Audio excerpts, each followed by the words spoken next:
Hi everyone, this is Kaspar, Prince of Cats by Michael Mapergo.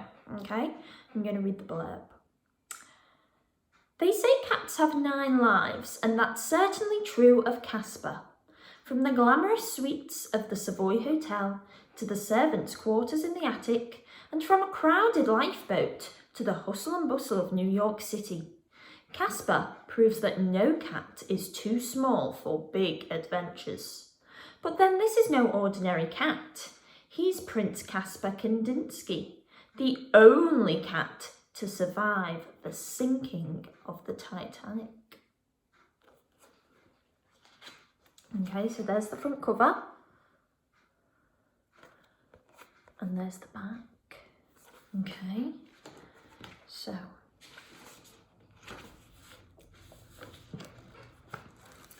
here it says, "For all the good and kind people at the Savoy who looked after us so well, MM. For my brother Pud, a North Sea fisherman and boy." And there's a picture of a man. See if you can read what it says. Okay. So, chapter 1, it's got these beautiful illustrations, and it looks to me as if they are outside a hotel some of us may know quite well, the Savoy in central London. Okay. Chapter 1, The Coming of Kaspar.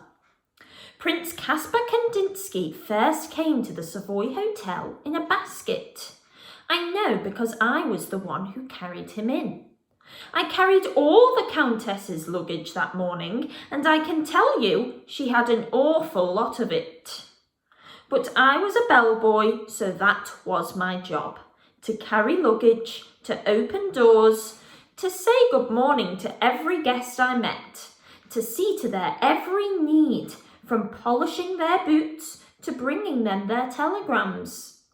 In whatever I did, I had to smile at them very politely, but the smile had to be more respectful than friendly. And I had to remember all their names and titles too, which was not at all easy because there were always new guests arriving. Most importantly though, as a bellboy, which by the way was just about the lowest of the low at the hotel, I had to do whatever the guests asked me to do, and right away. In fact, I was at almost everyone's beck and call. It was, "Jump to it, Johnny," or "Be sharp about it, boy," "Do this, lickety-split," "Do that, jolty-jolty." They'd click their fingers at me and I'd jump to it, lickety-split. I can tell you, particularly if Mrs. Blaze, the head housekeeper, was on the prowl. We could always hear her coming because she rattled like a skeleton on the move. This was on account of the huge bunch of keys that hung from her waist. She had a voice as loud as a trombone when she was angry, and she was often angry. We lived in constant fear of her. There's a picture of her. Mrs. Blaze liked to be called Madam, but on the servants' corridor at the top of the hotel where we all lived, bellboys, chambermaids, kitchen staff, we all called her Skullface. Because she didn't just rattle like a skeleton, she looked a lot like one too. We did our very best to keep out of her way. To her, any misdemeanour, however minor, was a dreadful crime. Slouching, untidy hair, dirty fingernails. Yawning on duty was the worst crime of all. And that's just what Skullface had caught me doing that morning just before the Countess arrived. She'd just come up to me in the lobby, hissing menacingly as she passed. "I saw that yawn, young scallywag, and your cap is set too jaunty. You know I hate a jaunty cap. Fix it. Yawn again and I'll have your guts for garters." I was just fixing my cap when I saw the doorman, Mr. Freddy, showing the Countess in.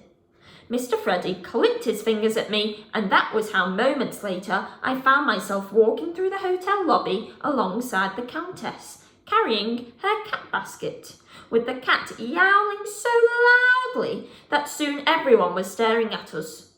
This cat did not yowl like other cats. It was more like a wailing lament, almost human in its tremulous tunefulness.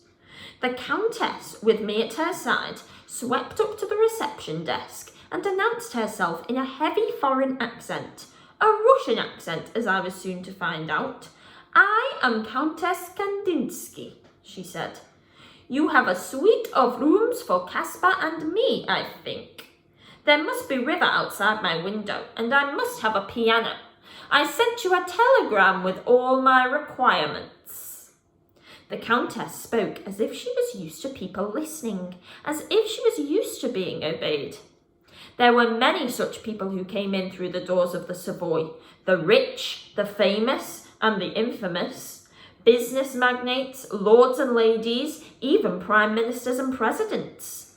I don't mind admitting that I never much cared for their haughtiness and their arrogance, but I learned very soon that if I hid my feelings well enough behind my smile, if I played my cards right, some of them could give very big tips, particularly the Americans. Just smile and wag your tail. That's what Mr. Freddy told me to do. He'd been working at the Savoy as a doorman for close on 20 years, so he knew a thing or two. It was good advice. However, the guests treated me. I learned to smile back and behave like a willing puppy dog. That first time I met Countess Kandinsky, I thought she was just another rich aristocrat. But there was something I admired about her from the start. She didn't just walk to the lift, she sailed there magnificently, her skirts rustling in her wake, the white ostrich feathers in her hat wafting out behind her like pennants in a breeze. Everyone, including Skullface, I'm glad to say, was bobbing curtsies or bowing heads as we passed by, and all the time I found myself basking unashamedly in the Countess's aura, in her grace and grandeur. I felt suddenly centre stage and very important. As a 14-year-old bellboy abandoned as an infant on the steps of an orphanage in Islington, I had not had many opportunities to feel so important. So by the time we all got into the lift, the Countess and myself and the cat still wailing in its basket, I was feeling cock-a-hoop. I suppose it must have showed. "Why are you smiling like this?" The Countess frowned at me, ostrich feathers shaking as she spoke. I could hardly tell her the truth, so I had to think fast. "But because of your cat, Countess," I replied. "She sounds funny." "Not she, he, and he is not my cat," she said. "Kaspar is no one's cat. He is the Prince of Cats. He is Prince Kaspar Kandinsky, and a prince belongs to no one, not even to a countess." She smiled at me then. "I tell you something, I like it when you smile. English people do not smile so often as they should. They do not laugh, they do not cry. This is a great mistake. We Russians, when we want to laugh, we laugh. When we want to cry, we cry. Prince Kaspar is a Russian cat. At this moment, he is a very unhappy cat, so he cries. This is natural, I think." "Why is he so unhappy?" I found myself asking her. "Because he is angry with me. He likes to stay in my house in Moscow. He does not like to travel. I tell him, how can I go to sing in an opera in London if we do not travel? He does not listen. When we travel, he always makes big fuss, big noise. When I let him out of his basket, he will be happy again. I will show you." Sure enough, the moment Kaspar climbed out of the basket in the Countess's sitting room, he fell completely silent. He tested the carpet with one paw and then leaped nimbly out and began at once to explore. That was when I first understood just why the Countess called him a prince of cats. From his whiskers to his paws, he was black all over, jet black and sleek and shiny and beautiful. And he knew he was beautiful too. He moved like silk, his head held high, his tail swishing as he went. I was about to leave the room to fetch the rest of her luggage when the Countess called me back, as guests often did when they were about to give me a tip. Because of her title and her ostrich feathers and all the fine luggage she had arrived with, I was very hopeful by now that the tip might be a generous one. As it turned out, she didn't want to give me a tip at all. "Your name? I wish to know your name," she said, removing her hat with a flourish. "Johnny Trot, Countess," I told her. She laughed at that, and I didn't mind, because I could tell at once that she was not mocking me. "That is a very funny name," she said. "But who knows? Maybe for you, Kandinsky is a funny name too." By this time, Kaspar had leaped up onto the sofa. He sprang off again almost at once and went to sharpen his claws, first on the curtain, then on one of the armchairs. After that, he went on a tour of the room, behind the desk, in under the piano, up on the window ledge, for all the world like a prince inspecting his new palace, claiming it before settling down on the armchair by the fireplace, from where he gazed up at us both, blinking his eyes slowly and then licking himself, purring contentedly as he did so. Clearly the prince approved of his palace. "He's a very smart-looking cat," I said. "Smart? Smart? Kaspar is not smart, Johnny Trot." The Countess was clearly not at all pleased with my description of her cat. "He is beautiful. The most beautiful cat in all of Russia, in all of England, in all of the whole world. There is no other cat like Prince Kaspar. He is not smart. He is magnificent. You agree, Johnny Trot?" I nodded hurriedly. I could hardly argue. "You wish to stroke him?" she asked me. I crouched down by the chair, reached out my hand tentatively, and stroked his purring chest with the back of my finger, but only for a second or two. I sensed that for the moment this was all he would allow. "I think maybe he likes you," said the Countess. "With Prince Kaspar, if you are not a friend, you are an enemy. He did not scratch you, so I think you must be a friend." As I stood up again, I noticed she was fixing me with a searching look. "I wonder, are you a good boy, Johnny Trot? Can I trust you?" "I think so, Countess," I replied. "This is not good enough. I have to know for sure." "Yes," I told her. "Then I have a very important job for you. During each day I am here in London, you will look after Prince Kaspar for me. Tomorrow morning I begin rehearsal at the opera. Covent Garden, magic flute, Mozart. I am queen of the night. You know this opera?" I shook my head. "One day you will hear it. Maybe one day I shall sing it for you on the piano when I practice. Every morning after breakfast I must practice. Prince Kaspar, he is happy when I sing. At home in Moscow he likes to lie on my piano to listen to me, and he waves his tail just like now. Look at him. This is how I know he is happy. But when I am at rehearsal, I must know that you look after him well, that he is happy. You will do this for me? Feed him for me? Talk to him? Take him for a walk outside once in the morning, once in the evening? He likes this very much. You will not forget?"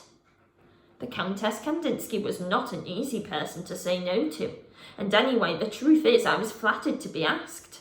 I did wonder how I would be able to manage it in between my other duties downstairs, but I wondered also whether maybe she'd give me a good tip for it, though I certainly didn't dare say anything about that.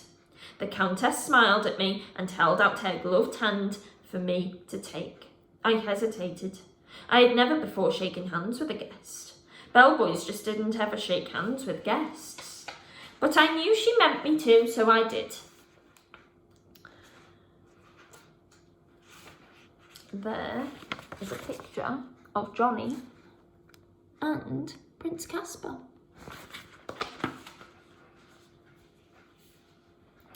Her hand was small and the glove was very soft. "You and me and Prince Kaspar, we shall be good friends, I know this. You may leave us now." So I turned to go. "Johnny Trot," she said, laughing again. "I am sorry, but you have a very funny name, maybe the funniest name I ever heard. I have decided you are a good boy, Johnny Trot. You know why I think this? You never ask for money. I shall pay you 5 shillings every week for 3 months. I am here for 3 months at the opera." "Ah, so now you smile again, Johnny Trot. I like it when you smile. If you had a tail, you would be waving it like Prince Kaspar, I think." When I brought up her trunks later on and left them in the hallway of her suite, I heard her in the sitting room singing at the piano. I caught a glimpse of Kaspar lying there in front of her, gazing at her, his tail swishing contentedly. And there they are. When I left, I stayed outside the door for a good while, just listening. I knew even then as I stood there in the corridor that this was a day I would never forget. But I could never have imagined in my wildest dreams how the arrival of the Countess and the coming of Kaspar would change my life forever.